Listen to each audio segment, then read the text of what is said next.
It seems like once per decade, we upgrade fan sizes inside PC cases. In the late 90s, 80mm fans were all the rage. In the mid-2000s, we moved on to 120mm. In the mid-2010s, we moved to 140, and that is my current fan of choice. However, I have a strong feeling that 180 is gonna be our new jam.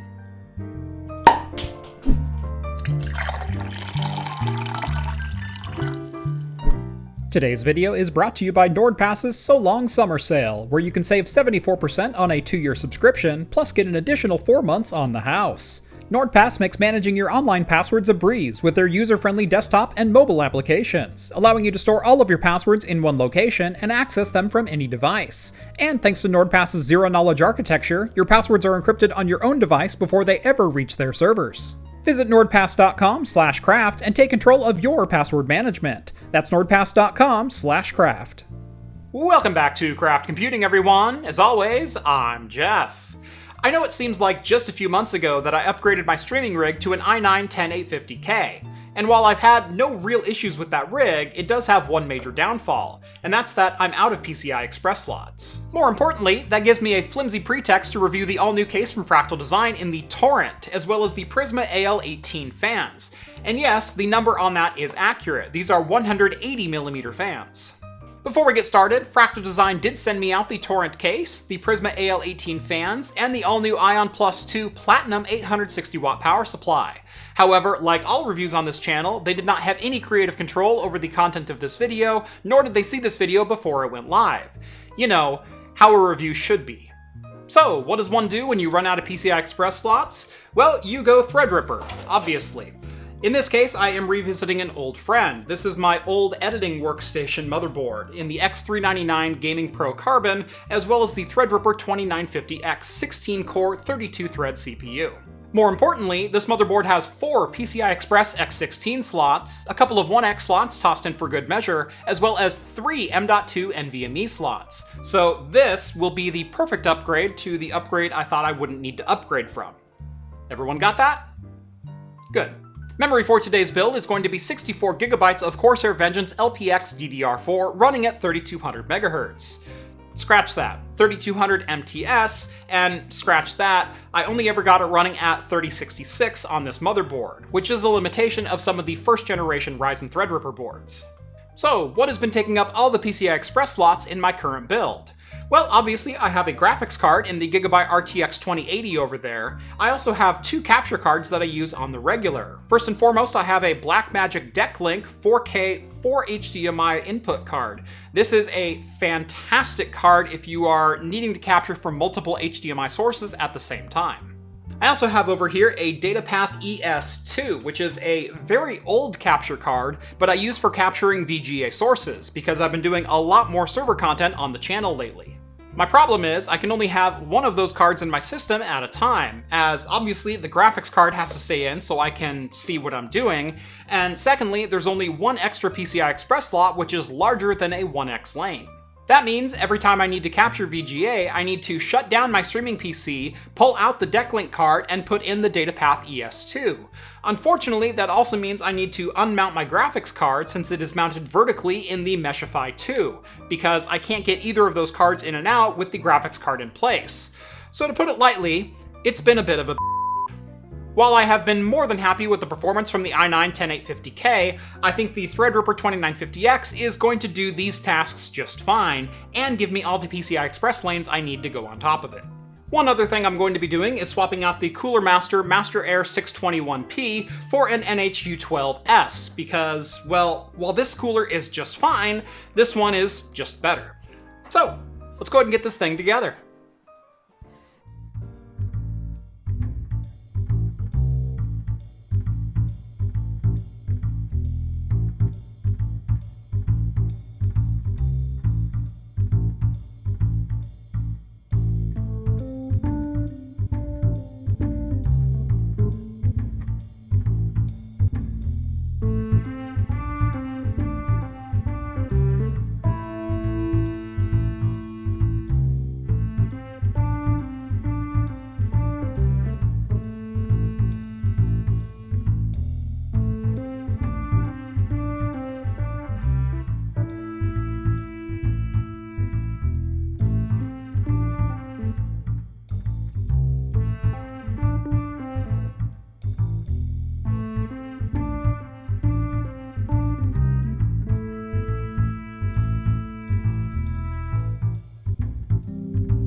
Now that is a beautiful machine.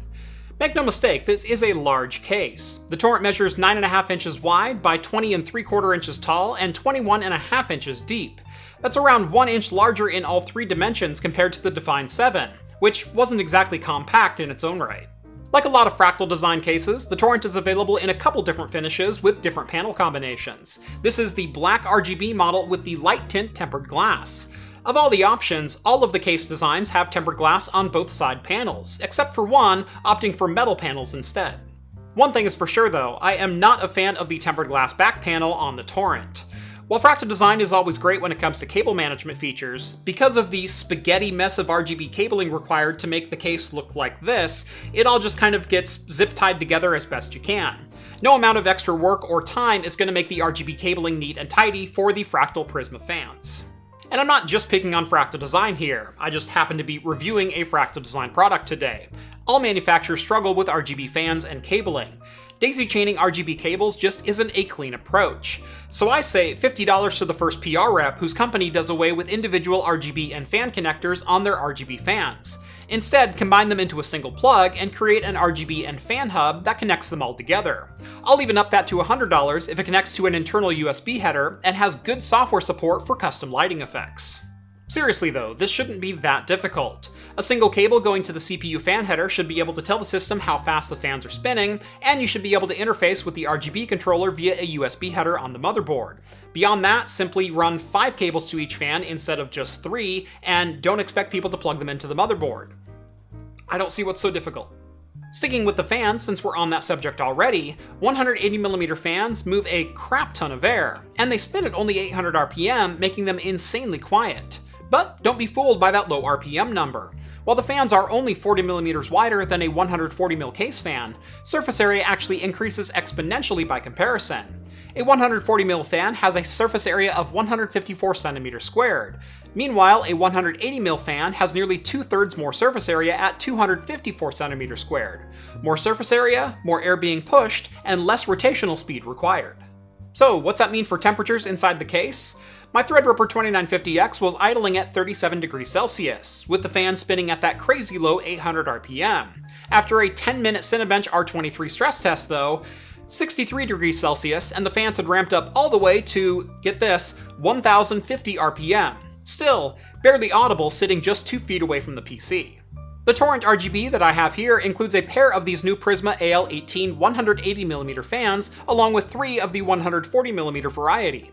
Non-RGB models will have the same configuration, but with Fractal's dynamic fans installed instead. As I mentioned, Fractal also sent over an additional pair of AL-18s for me to test out in this system, so I have a total of 4 of those installed. I moved one of the AL-14s to the rear of the case to help with exhaust, as by default the only fan blowing air out of the chassis is the power supply mounted up on top. And I can already hear the armchair fluid dynamicists in the crowd clamoring about the unbalanced pressure inside of the case. Too many intakes, or not enough exhaust fans, nothing is going to work and your PC is going to catch fire! But did you happen to notice the practically open rear chassis of this design? It's hard to build positive or negative pressure inside a case if the case isn't sealed. One other touch I added to this build was swapping out the Noctua Brown fan for a matching pair of Prisma AL-12s, completing that RGB look. Now I mentioned that the power supply is mounted in the top of the Torrent, and I actually think we should return to this design as standard, at least the way that Fractal Design implemented it.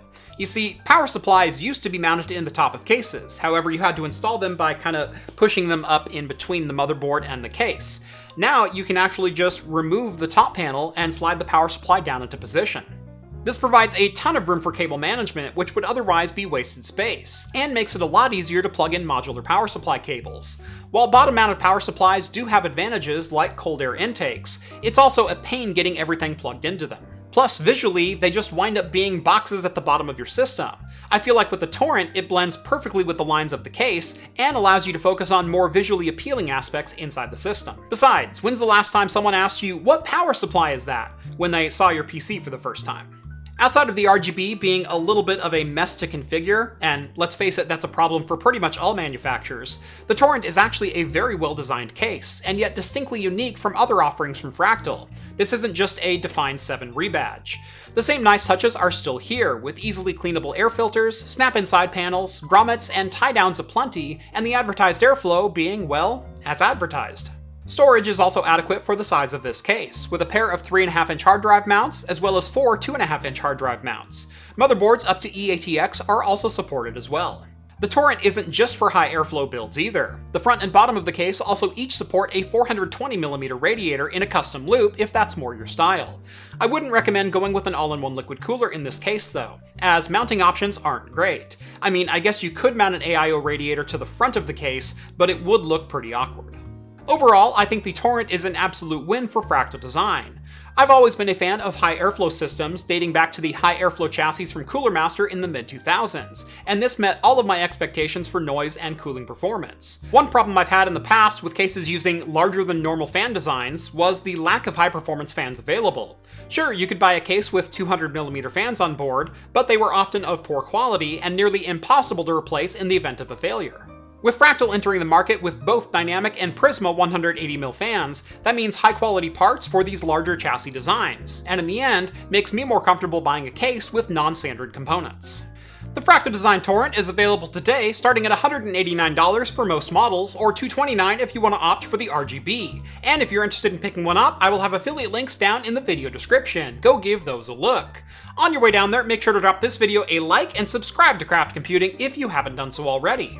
Follow me on Twitter at Craft Computing to keep up with daily shenanigans like this, and if you like the content you see on this channel and want to help support me in what I do, consider joining the Patreon. Link is down in the video description. As a bonus, you'll get exclusive access to my Discord server, where you can chat with myself and the other hosts from Talking Heads.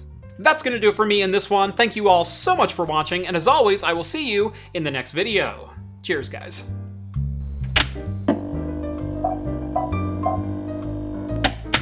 Beer for today is Lagunitas Maximus Colossal IPA, a 9% West Coast favorite. Well, I don't know if it's your favorite, but it's certainly one of mine. There is a tide in the affairs of big IPAs, which posits that a flood of hops leads to a fortune in liquid.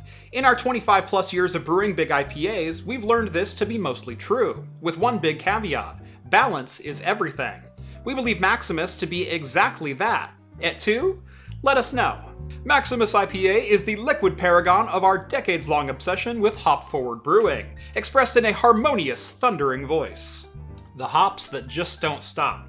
Not only is this a very hop-forward IPA, it's hop-mid and hop-back as well. And it is very, very well balanced. And another thing about this beer is it's also amazingly clear for being a 9% IPA. That is no easy feat to achieve, so cheers to you, Lagunitas. Now for reference, I have not looked up the hop profile of this particular brew, but I'm getting like a Simcoe or a Chinook. It's definitely very hop forward and it's fairly bitter up front, and the aftertaste is actually a little bit sour. You definitely have to enjoy hops to enjoy this beer. I would not give this to a first-time IPA drinker. But if you do like all that hop-forward goodness that kind of clings to your tongue and doesn't let go, this is definitely a great option.